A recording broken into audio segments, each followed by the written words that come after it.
Hey everyone, welcome to Cricut Time. If you like this video, subscribe for more project ideas and tutorials on all things Cricut. Today we are going to be looking at 5 top tips that you should know when you're using your Cricut. Number 5, transfer paper. Did you know that you can reuse your transfer paper?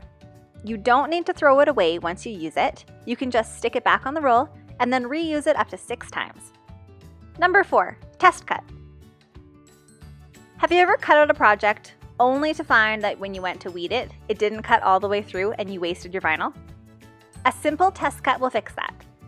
Cut out a tiny shape in the corner and pull it up with your weeder to make sure that you're happy with your cut settings.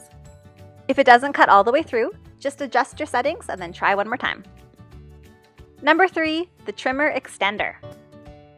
Instead of having to pull out a ruler, did you know that your trimmer has an extendable ruler? A lot of people don't know about this handy little arm. Number 2, choose the right mat. There are 4 different mats, which are each for different materials. The blue mat is for lightweight materials, like printer paper. The green is a standard grip that you use most often.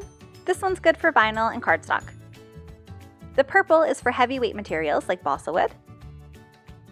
And the pink mat is for fabric. If you use the wrong mat, your machine won't cut your material properly. Let's cut the same design on a green and a blue mat and check out the difference. As you can see, the green mat cut out nicely, but the blue mat wasn't strong enough to hold the vinyl still, so parts of it have lifted.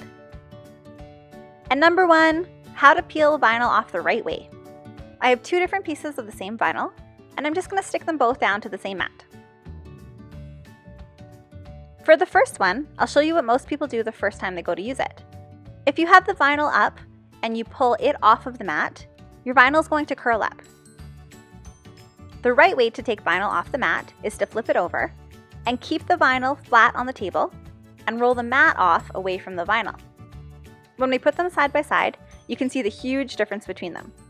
The vinyl that we lifted up off of the mat has curled up quite a lot, whereas the other vinyl that we peeled the mat away from it is considerably smoother. Well, thanks for joining me today for these top tips on using your Cricut. If you like this video, don't forget to subscribe for more project ideas and tutorials on all things Cricut.